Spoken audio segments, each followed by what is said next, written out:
Bom dia, esse é o BDMcast do dia 2 de outubro, com os principais temas abordados pelo Morning Call do Bom Dia Mercado, elaborado com o apoio de inteligência artificial. O Congresso teve noite movimentada. A Câmara aprovou por unanimidade o projeto que amplia a isenção do imposto de renda, beneficiando 16 milhões de contribuintes e mantendo as compensações fiscais. Nos Estados Unidos, o shutdown paralisa dados oficiais, mas o relatório ADP, que cortou 30 mil empregos no setor privado, elevou a quase 100% as apostas em corte de juros neste mês. Vamos aos destaques de hoje. Vamos começar então pelo Brasil. Essa aprovação do imposto de renda na Câmara foi bem marcante, 493 votos a 0. Exato, unânime. O texto mexe bastante nas faixas, isenção até R$ 5.000, uma redução para quem ganha ali entre R$ 5.000 e R$ 7.350, e aí tem uma alíquota mínima para salários acima de R$ 50.000. O alcance disso é grande, né? Fala-se em 16 milhões de pessoas. Isso, 16 milhões de beneficiados.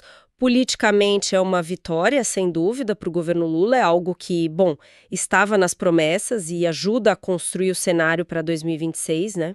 E para bancar isso, como ficou a compensação fiscal? Então, para viabilizar, o projeto traz fontes de receita. Basicamente, é uma taxação de até 10% sobre rendas anuais bem altas, acima de 1,2 milhão de reais. E também sobre lucros e dividendos que são enviados para o exterior, se passarem de R$ 50 mil por mês. Certo. E o setor privado, como recebeu essas novas taxas? Imagino que houve alguma reação. Sim, houve pressão. Por isso incluíram um redutor para evitar a bitributação, sabe? Aquela cobrança dupla sobre o mesmo ganho. E tem um ponto importante, uma regra de transição. Essa tributação sobre lucros e dividendos só começa de fato em janeiro de 2026. Ah, bom saber. E outra coisa, o texto garante o repasse automático de parte da arrecadação para estados e municípios via FPE e FPM. Isso atende governadores e prefeitos. Mas olha, muitas emendas foram rejeitadas, tá?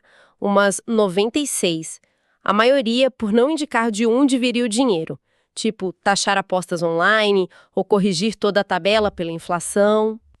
E o governo atuou firme para barrar algumas ideias da oposição, né? Queriam derrubar a taxa de 10% para renda acima de R$ 50 mil ou até ampliar a isenção para R$ 10 mil. Isso poderia gerar o que o mercado temia, a tal bomba fiscal. Exatamente. Esse risco, pelo menos nesse ponto, não se concretizou. Ah, e rapidinho, ainda no Congresso, a MP 1303, aquela com alternativas ao IOF, foi adiada. Votação ficou para o dia 7 de outubro, bem em cima do prazo, porque ela perde a validade no dia 8. Entendi. Mudando um pouco de assunto, mas ainda em Brasília. Reforma administrativa. O relator deputado Pedro Paulo está coletando assinaturas para a PEC, certo? Quais são os eixos dessa proposta? Isso. São basicamente 4 eixos. Primeiro, melhorar a gestão pública mesmo. Segundo, acelerar a digitalização. Terceiro, modernizar a gestão de pessoas, o RH público. E quarto, revisar alguns privilégios. E na prática, o que isso significa? Bom, tem propostas concretas, tipo limitar verbas indenizatórias, colocar um teto salarial para estatais que não estão na bolsa, limitar o salário inicial de novos servidores e acabar com a aposentadoria compulsória como forma de punição. Parece uma agenda complexa de negociar, né? Envolve o governo, a base de servidores. Com certeza. E o pessoal no Congresso avalia que o clima político atual, muito polarizado, pode dificultar um pouco as coisas. Vai precisar de muita articulação. Faz sentido. Agora, vamos olhar para fora. O shutdown nos Estados Unidos começou. O primeiro dia parece não mexeu tanto com os mercados. Mas fica a dúvida sobre quanto tempo vai durar, né? A CNBC falou em até 2 semanas. Quais os riscos disso? Olha, o Banco BBH, por exemplo, já alerta para o risco de desaceleração econômica se essa paralisação se estender. Isso poderia até levar o Fed, o Banco Central americano, a ser mais, digamos, suave na política de juros. E a S&P calcula que cada semana de shutdown tira um 0,1 a 0,2 ponto percentual do PIB americano, fora a incerteza que isso gera para as decisões do próprio Fed, né? E politicamente, como está a busca por uma solução? Bom, o vice-presidente americano J.D. Vance, ele até pareceu um pouco otimista. Falou em disposição da Casa Branca para negociar, que os democratas poderiam ceder um pouco, mas assim, no Senado o impasse continua. Propostas rejeitadas, briga por subsídios de saúde, e os senadores só voltam na sexta, depois do feriado do Yom Kippur. Entendi. Ainda nessa ponte EU e Brasil, teve uma conversa do nosso vice, Geraldo Alckmin, com o secretário de Comércio americano, o Howard Lutnick. Para quê? Foi para preparar o terreno para um futuro encontro entre Lula e Trump. Ainda não tem data nem formato certo, mas é um movimento. Interessante.